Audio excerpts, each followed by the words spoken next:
You're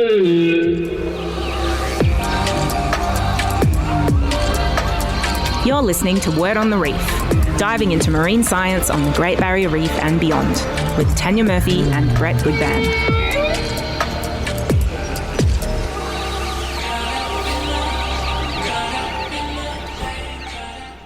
Good morning, everyone, and welcome to Word on the Reef. I'm your host, diver and marine conservationist Tanya Murphy. And with me, as always, is Cairns Aquarium's marine educator and fish whisperer, Brett Goodban. Good morning on this very wet tropical Cairns morning, isn't it? Yeah, have you seen any flooding near where you live? Yeah, not where I am, but yeah, our poor friends up in the Daintree. I'm looking at some footage this morning and the Daintree River's come right up. Daintree Ferry has broken her moorings and is drifting, and the water level is up to the roof of the toilet block on the left before you get onto the Daintree Ferry. So please stay safe, everyone up there, our North Queensland family, and please make sure that you are ready to go with your cyclone kit with those baked beans and rolls of toilet paper that apparently everyone needs by the 100. Yeah, make sure you charge up your radio so you can get updates from the ABC or Cairns FM or wherever. My internet, phone and electricity went out in Redlange Valley yesterday, but it's back on now. Anyway, before we dive into today's interview, a quick wrap of marine news. Yes. First up, if you're heading out to the reef after this low disappears, keep your eyes peeled for our favourite gentle giant, whale sharks. Oh, one of our favourites. Yes, as we discussed back in Season 2, Episode 21, we still know surprisingly little about their migration patterns on the Great Barrier Reef, but according to the Marine Park Authority, there's been a recent surge in sightings, particularly off Townsville, with 8 recorded in the past 4 months alone. That's an unusually high number for these very elusive ocean creatures. So good luck out there, everyone. If you're lucky enough to spot one, don't forget to log it on the Eye on the Reef app. Every sighting helps scientists piece together the puzzle.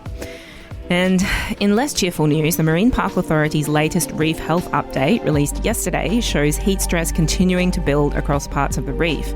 Sea surface temperatures in the northern region, including Cairns and Port Douglas, and the far northern region, are sitting about 1.5 degrees Celsius above the long-term monthly average. Heat stress has been accumulating for several weeks now, creating conditions that may trigger bleaching in vulnerable coral species. Now, obviously, there is this tropical low bringing cloud cover and rain, so we're cautiously hopeful that might ease temperatures. Yes. Hopefully, though, without bringing too much flood runoff in its wake, which also has an impact. But on to today's topic. We often hear that conditions on the Great Barrier Reef have changed dramatically since pre-industrial times. But how do we actually know that? After all, weather records only stretch back just over a century, and systematic water quality monitoring only began in the 1980s. The answer is written in the corals themselves. By extracting a core sample, much like studying tree rings, scientists can read the chemical signatures locked inside the growth layers of coral skeletons, revealing what ocean conditions were like hundreds of years ago. Imagine if we could read your skeleton, Brett, what would it be telling us? Oh, no one's ready for that. Let's not do that. It might have a few survival tips, actually. We can see a layer from your 20s that looks very... When I had hair. No one needs to see that either.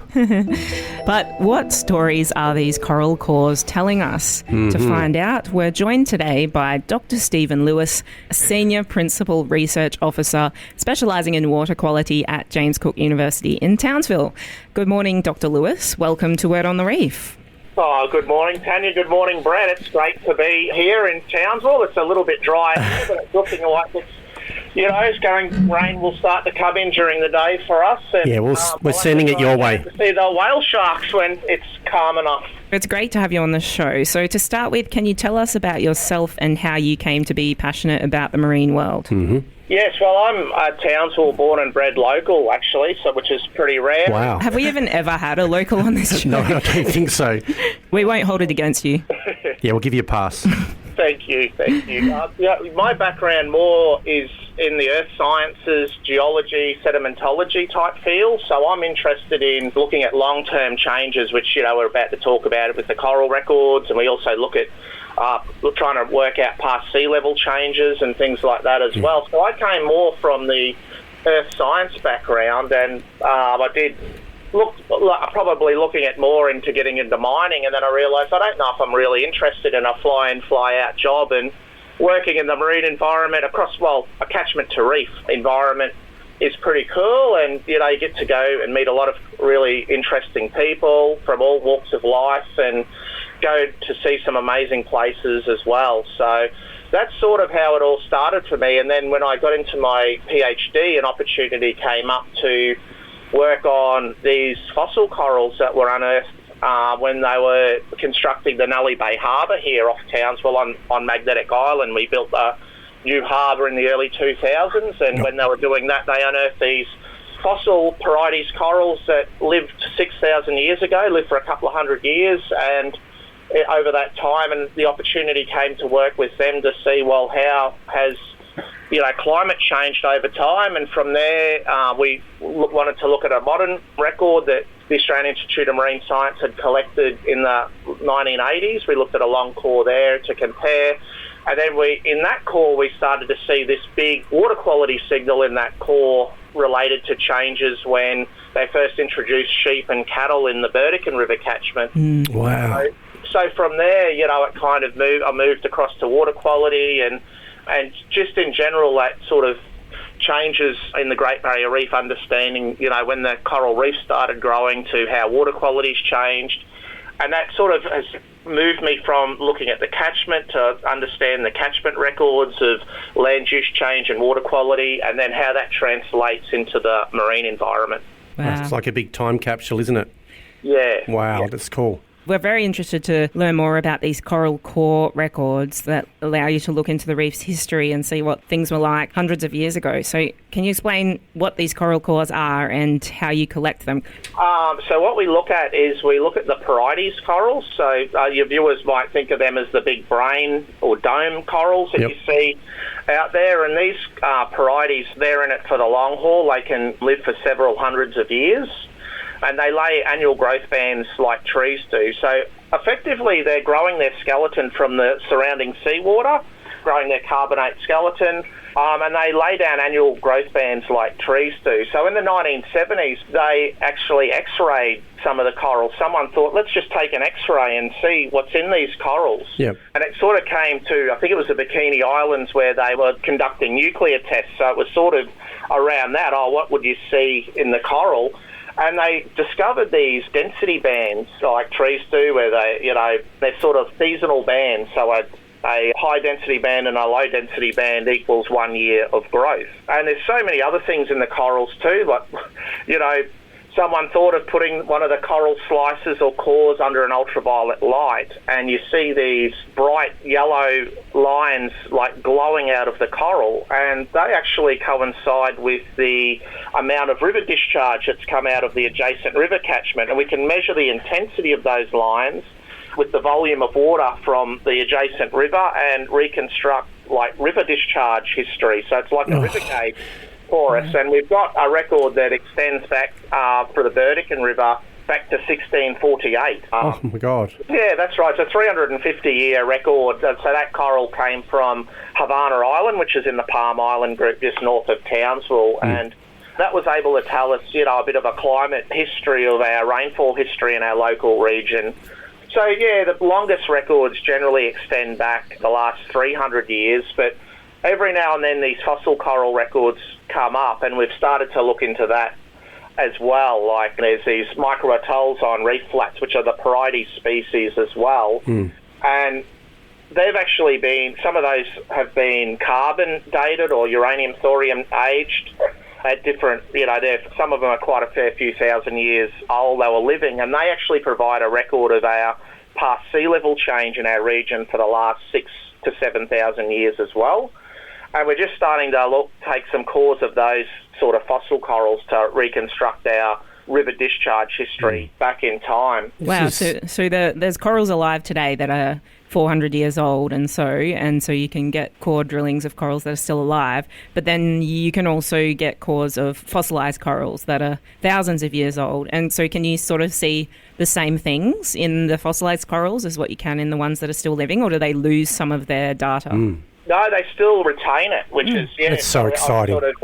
had a student look at it a few years ago. We cored some, I was thinking, we've got these old corals on the Jeffrey Bay reef flat off Magnetic Island, and we also have just recently done some new cores at Orpheus Island of some fossil corals. And we see the luminescent lions well and truly preserved in those corals as well. So we can use them, and that's sort of a work in progress at the moment. But and the big varieties, we look at the big ones to core, and it's just like what a concrete corer kind of will take, and there's sort of a more intensive setup to go for these longer cores, which can be up to 4 to 5 metres in length. They grow about 1 to 2 centimetres per year, in this part of the world. But then there's other interests where we might just take a short core that's only about 50 centimetres long. And one of the important things I probably should talk about here too is, a lot of the students, when I present this work, to say, does that actually harm the coral taking a core? Well, the living tissue layer of these corals are only about a few centimetres thick. That's the living part of the coral, and the skeleton's underneath it. And the core that we take, we plug it with a concrete plug, and when we go back to the site, we can start to see the tissue layer growing over that concrete plug, and within about a year it's fully grown over that plug, and coral has not, you wouldn't know that was being cored. Yeah. And this is such important work, isn't it? And it must be so exciting when you get that first core back. It'd be like opening up Pandora's box in history, wouldn't it? Yeah. Yeah, and it's, when you start getting your eye in for those luminescent lines, you can put your finger on the big floods. You can see those really bright lines, and you can say, there's the big 1991 flood, and there's the 1870 flood, and, those sort of big events in our history that the corals preserved. And then not only the luminescent lines, but we can do the geochemistry of those corals as well. And it turns out when it gets colder in the winter, the corals take in a bit more strontium relative to calcium. And there's other elements that sort of record this past seawater temperature for us. And there's other elements that are recording, like a river discharge, like a sediment load exposure that the coral has recorded over time. So the thing that really stands out for me in this is undisputable science, isn't it? This is the history of the reef, and it's showing us quite clearly the changes that we've had in water quality and the good and the bad. So this is it in a nutshell, isn't it? This is so important. That's right. So there's certainly research around. There's some of the parameters where, a little bit more uncertain. What are they recording? So we went through initially, so the barium-calcium ratio initially came out as more, this is a sediment load type change, where some of the subsequent work suggested, maybe it's more freshwater or a combination of the two. So we're still understanding of that. But really what the barium is telling us in a nutshell is, it's increased terrestrial exposure that coral is seeing as you would see the barium increase, whether it's freshwater or sediment or a combination of the two. That coral is seeing more runoff from the land in the last sort of 100 years or so. So it's as if the corals have written in their diary every year for hundreds or thousands of years, and so every day they're like, dear diary, today... Hopefully in 200 years some scientists will come out and dig me up and I'll be able to tell my story. Dear diary, today the water was clear and the temperature was lovely. Ate some plankton, it was delicious, and the parrotfish were being noisy as always. That's the sort of things I saw this imagine. skin-shaped object walking down the beach that I'd never seen before, and it turned out to be a human. Yeah, well, as Dr. Lewis said, we can actually pinpoint the first moment that things like sheep and cattle started to be farmed on the mainland. So it's down to that level of accuracy. That's which is so cool. Yeah, I'm excited to get into more detail about it. So, Dr. Lewis, what specifically do the coral cores tell us about how the climate has changed for those corals and how the water quality has changed, especially since European settlement? So what the corals are telling us in terms of sort of the climate and the river discharge history, that record that we've got that goes back to 1648 AD, is that the last sort of 150 years or so, there is bigger river discharge events happening. There's a lot more water going out into the Great Barrier Reef Lagoon than there was, in that 150 to 350 year ago period. And particularly in the last sort of 50 years or so, we see those bigger events are becoming more frequent in the record as well, and the flows seem to be getting bigger out of the Burdekin at least. And the Burdekin's one of the bigger catchments. It's about 130,000 square kilometres, so it really provides a pretty good representation of those North Queensland weather events. So there's more water going out there. And in terms of water quality, we do see the biggest change in water quality, particularly along our inshore Great Barrier Reef. So that's the area really from our shoreline to about 20 metres water depth. And so the inshore corals off our inshore continental islands in particular, as well as our seagrass meadows. So most of our seagrass is actually in the inshore Great Barrier Reef zone that support our dugongs and our turtles and things like that. So yeah, we do see those changes in the coral records, but also we take sediment cores offshore as well, and we can see accumulation rates of the sediments increasing in the past sort of 100 years or so as well. That suggests there's a little bit more sediment going out there, and so things like that. So yeah, predominantly in the inshore Great Barrier Reef where the records suggest the water quality has changed. Gee, so the Burdekin is like a big-time capsule in itself, isn't it? Yeah, it's a huge river catchment, and one I've worked on.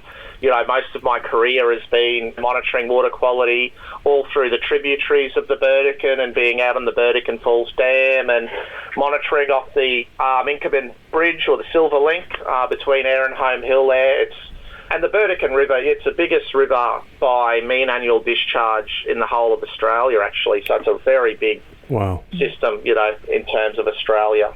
And so you mentioned that you could see specific bands in the coral cores for known flood events. So it's very accurate. You can really read it there. And it's curious. I know there are some people who still claim that the water quality on the reef hasn't changed and it's doing better than ever. But I hope that you can show them one of those coral cores. Yeah.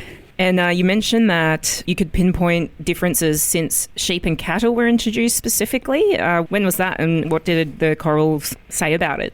So this was a core off Jeffrey Bay off Magnetic Island that when we analysed an element called manganese, we could see the low background levels of this element prior to 1854 was about 0.6 parts per million, and then in the 1854 to 1856 growth of that coral, it increased right up to 6 parts per million, so a tenfold increase.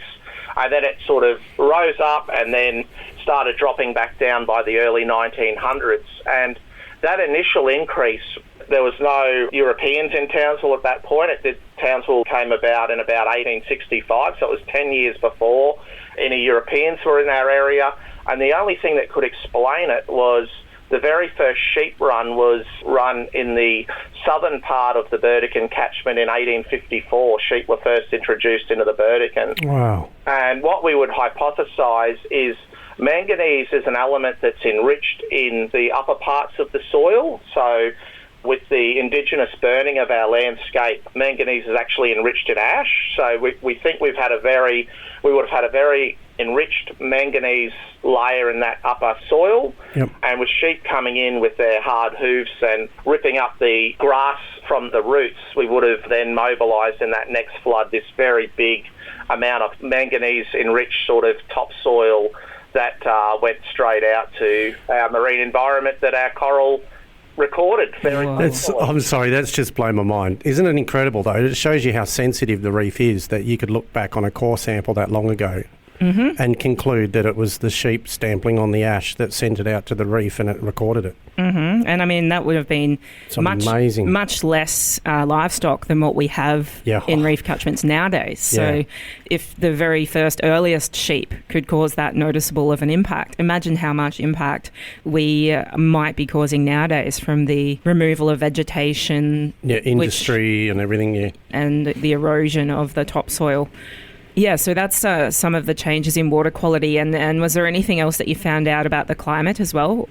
So, yeah, the river discharge has increased quite a lot in the last 50 years in particular. So that sort of tells us the rainfall variability has happened. And that sort of made us interested in going back to look at these fossil corals from thousands of years ago. So we did this work on the fossil coral that lived 6,000 years ago with my supervisor from the Australian Institute of Marine Science. And were able to show that the rainfall seasons were quite different 6,000 years ago than what they are today. We're probably less influenced by the El Niño Southern Oscillation back then, and we had probably more consistent rainfall. We didn't have a really strong wet and dry season as we do today.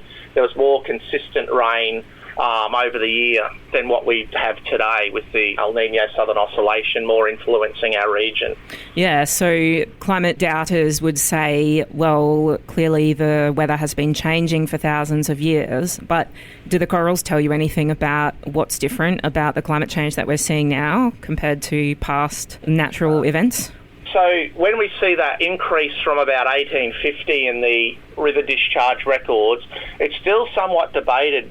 What we think is there was a bit of a natural climate shift around then, actually, because you do see a wetter period coming in around that time up in Indonesia and in some mid parts of the Pacific as well. But there's more of a recent shift since the 1970s or so, where we've seen much more bigger flooding events, which we think is part of climate change that we're, experiencing in our region now. Yeah, so we've had flood events like Cyclone Jasper flood event, which caused hundreds of people were flooded in the Cairns, Machan's Beach area. Townsville's had some pretty big floods over the last few years. And those floodwaters from Cyclone Jasper killed corals and giant clams. I can't remember which flood it was that killed more than 3,000 giant clams at Orpheus Island. That was just last year. Yeah, wasn't it Jasper that they recorded that some of the reef fish on the coastline, inner reefs, the salinity level dropped on our coastal beaches? There was that much fresh water heading out there. Yeah, and floods are natural, but they're much bigger and they're reaching, hundreds of kilometres out to sea, which is further than they used to reach. And so the impacts are bigger from climate change. Isn't that right, Dr. Lewis? Yeah, that's right. The exposure to the discharge is increasing with that extra water going out. That's correct. And you do see that still predominantly in the inshore Great Barrier Reef area, but, stretching wider. A lot of our river plumes tend to follow the coast, up at the coast with the southeasterly winds. They push along the coastline, but we are starting to see some plumes pushing further offshore or even onto that middle and outer shelf in the last few years as well.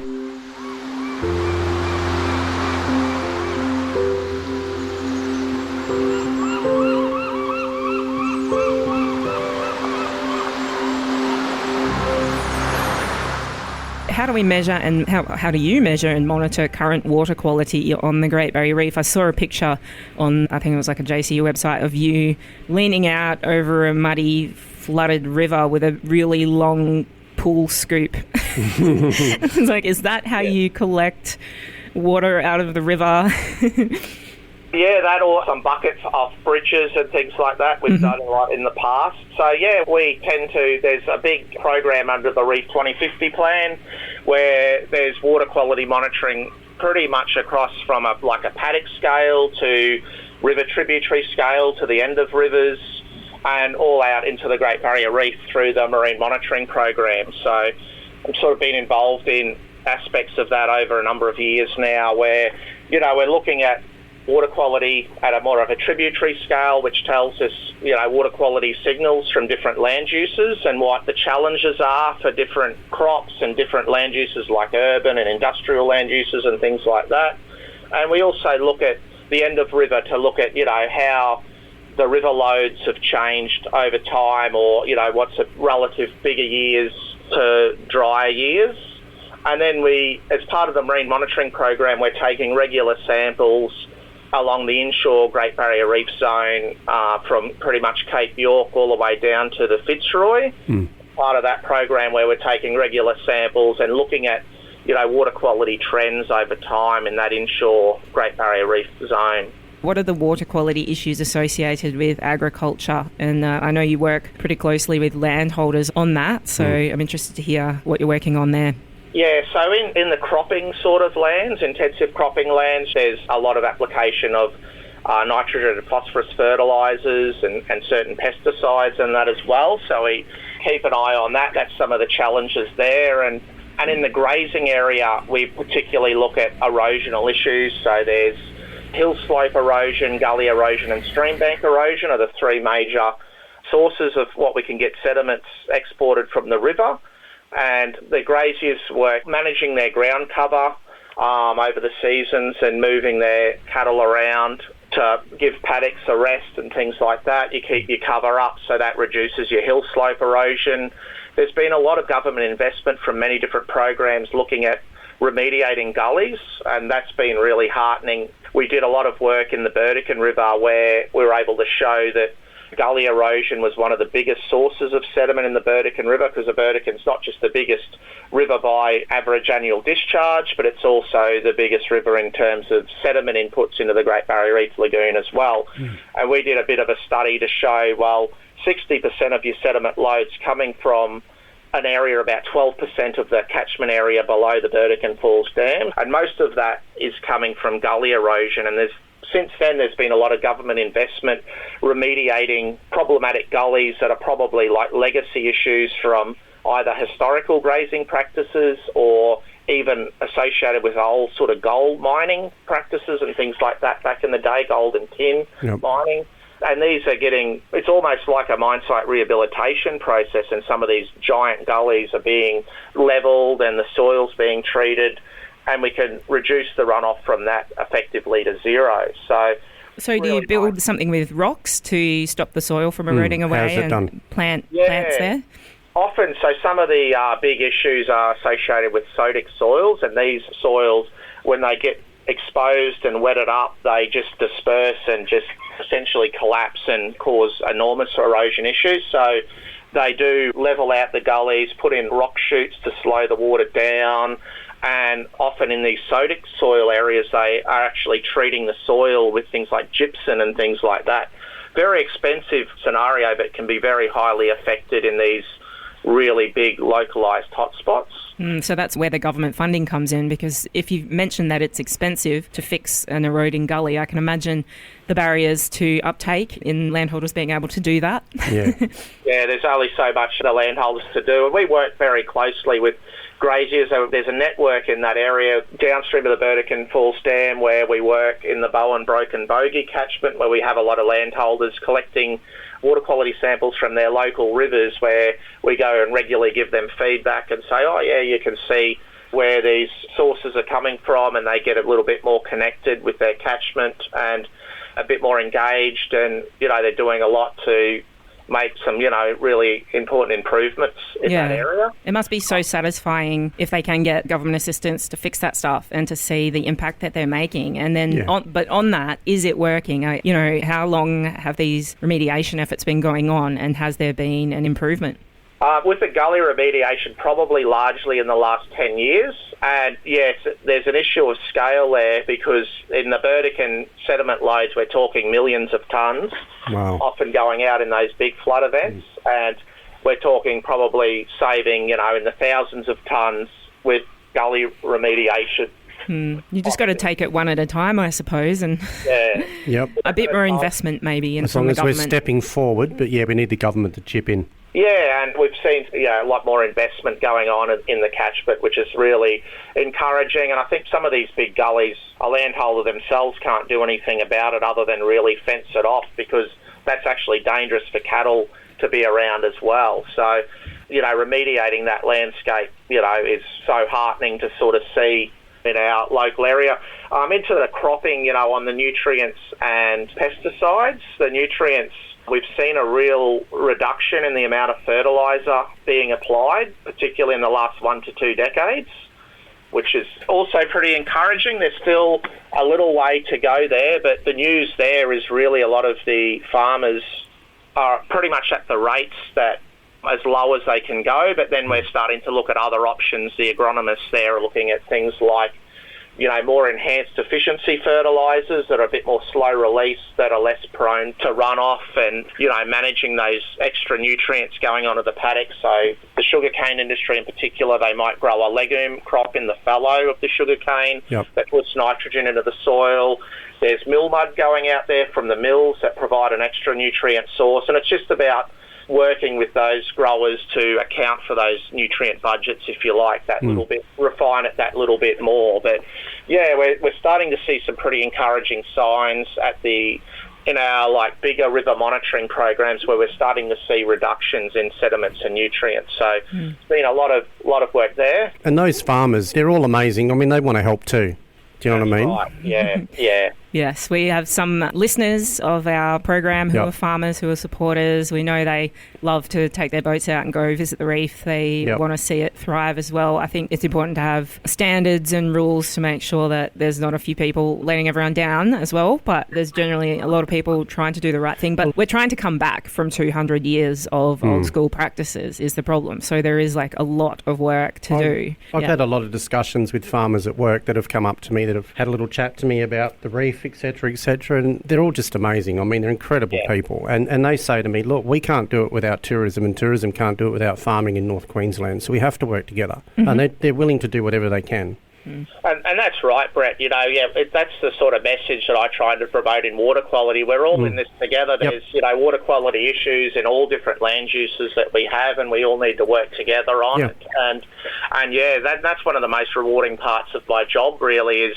you know, going out onto the landscape, whether I'm working with a grazier or a farmer in the cropping lands, and, you know, doing a bit of a trial to test a new management practice that say, will this reduce the amount of nutrients or pesticides coming off the farm if we shift from this practice to this practice? You know, and that's very rewarding, seeing that, you know, happen almost in real time. Well, it's rewarding for the farmers if they've spent all this money on fertilisers and pesticides to not see it washing away down a gully. That's monetarily that's probably a good option. But when it is so expensive to fix gullies, that's why we need a lot of investment in it. And it's an investment in that it'll bring better farming returns in the long term and better returns for the Great Barrier Reef and its tourism industry.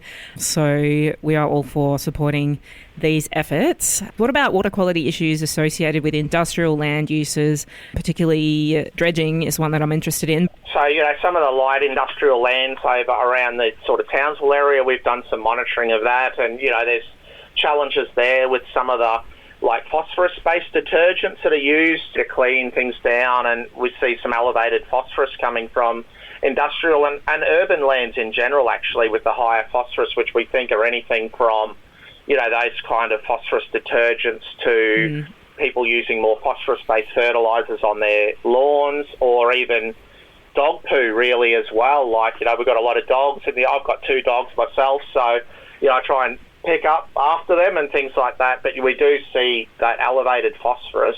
And then there's, in industrial areas, of course, we look at things like oils and greases and things like that as well. You know, PFAS has become sort of a localised issue in our... I've read about that. Sorry, the what? They're forever chemicals that... PFAS, what is it used in? Things like non-stick pans and stuff. How is that getting into the ocean? And, firefighting foams and things like that. In some areas, you know, it's leached into some of the groundwaters, and, there's issues there. On the dredging, you know, I could talk from experience in Townsville that we've had a look. You know, the dredging will do like what they call a maintenance dredge each year, where they'll sort of remove the sediment that's been most recently deposited in that previous year. And then there's capital dredging, where they're digging out a new channel, and that's quite different sort of practices. So the maintenance dredging, some of the monitoring I've done associated with that, we see quite little impact on the corals around Magnetic Island where we've had the instruments deployed. I know that's a bit of a area of contention for the local residents in Magnetic Island, though, as well. Let's say, you're not monitoring in maybe the right places. And one of the areas they're concerned about is where the dredge spoil is placed, where the port's quite constrained where they can put the dredge spoil. They can't, like, ideally it would be probably good to put it in deeper water where you're sort of below the area of wave resuspension, where that sediment can be reworked and moved, whereas where it's being put at the moment, it can get sort of reworked quite shallow, and potentially go back into the channel that they've dug out as well, that they've got a maintenance dredge. So there's sort of challenges there. And the capital dredging, where they're dredging a new area, that we could potentially get higher values there, but Townsville just underwent that, and some of the monitoring suggested that had quite low impact as well. But the historical dredging, I think, has had an influence in Cleveland Bay, and I imagine it's probably up in Cairns as well, where the dredge spoil back in the early 1900s was dumped very close to shore in Cleveland Bay, that we're still seeing those legacy influences from that earlier dumping. Yeah. Do you know anything about Gladstone Harbour? Because I know there was a lot of stuff going on, like new gas developments and dredging for that back in the early 2010s.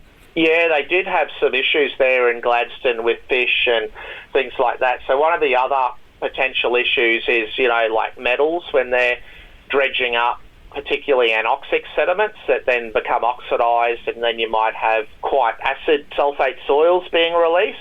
And that can have some big impacts. That's probably the extent of my knowledge of Gladstone, but I know there's a lot of active report cards and monitoring work that's gone on there since.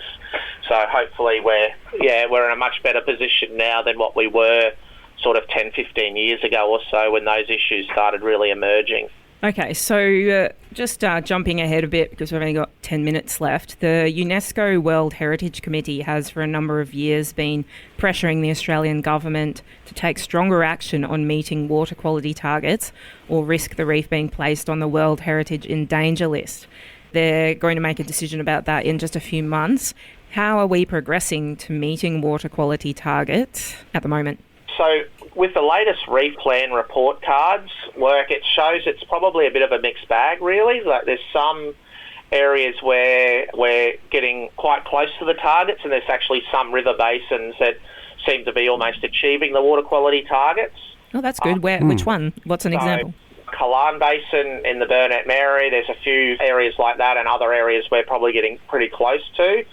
But then there's other areas where, there's still a little way to go. So that's what the report card shows. In truth, it's probably quite complicated because for the Burdekin River, we've got a big target on suspended sediment. And we've actually seen the loads come down in the Burdekin River in the last 15 years or so. But that is also influenced by the drought and wet cycles as well. So the Burdekin's been in a wetter climate cycle in the last 15 years, and we saw some really big sediment loads coming out of the Burdekin in the late 2000s, for example, which were associated with those drought-breaking flood events where the catchment hasn't been in such great condition in terms of ground cover. Recently, we haven't really been in those drought conditions. So in some ways, when you take that into account, we're probably pretty close to meeting those targets if we look at that climate factor, but we've got to err on the side of caution. If we have the next drought, it's about, working with the landholders to manage those drought conditions and the ground cover during those drier periods, so we reduce that extra erosion that happens following those drought-breaking floods. Yeah, it sounds like a lot of progress is being made. We had a guest talk to us late last year about water quality science who said we're still about 90 years away from meeting the nitrogen targets, i.e. fertiliser targets, and then that's 85 years behind when we were supposed to meet them. Crikey. So it's obvious that everything's going in a good direction, but more government investment is basically what he was suggesting that's needed so that things can move along faster. And whilst remediating gullies, stopping land from being cleared in other areas is hopefully something that's happening since the reform of the EPBC Act last year. So hopefully that will go a bit of a way to stop new land being cleared and eroded. We've only got 6 minutes left. Geez, that went quick. So maybe we do have time to talk about urban runoff, because I'm interested about how our actions at home, like gardening, car washing, and I was interested to hear that when we take medications like gout medications or contraceptions or even party drugs, when it passes through our body, goes into the toilet and then eventually ends up somehow in the ocean. And so they're doing blood tests on turtles and finding all of our party drugs and gout medications and contraceptives are ending up in fish and turtles and things like that. How big of an impact is coming from our household pollution? I guess I already know it's not as big as the other like industrial and agricultural level things, but it must have some impact, right? Yeah, so Tanya, one of the less exciting parts of my job that I had quite a few years ago was actually doing some monitoring of sewage treatment plant facilities. Lucky you. Oh, gee. I actually came up your way and did some samples from a couple of the sewage treatment plants up there, and we looked at the primary sewage and the treated sewage and how that changes. And we could actually still detect, pesticides within those sewage and different pharmaceuticals. I know the lab that we went through also did look at illicit drugs as well, but they didn't report that to us, so I can't comment on Cairns, but in that part.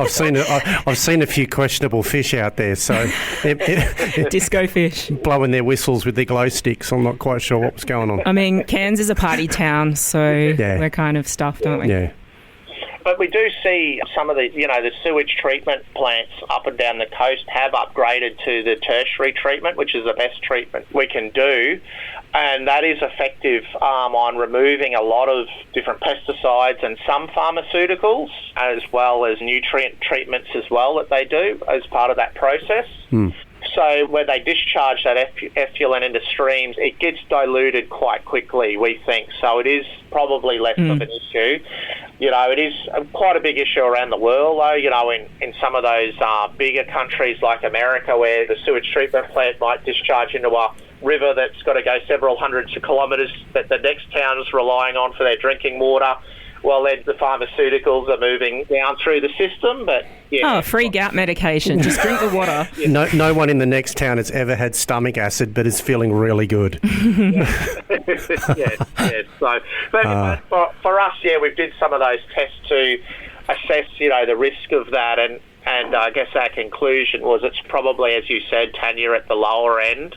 But, something that we need to keep an eye on, these emerging contaminants. There's also studies my colleagues at the University of Queensland look at is like tyre rubber. There's chemicals associated with rubber on tyre that can be quite toxic that run off that they're looking into at the moment as well. We sort of think it's probably, by the time it moves through our rivers and gets diluted by the bigger catchment, it is probably of lower concern, but it's definitely something we need to keep an eye on and to ensure that that's the case. And then what we can do potentially if there are issues that emerge from these different contaminants.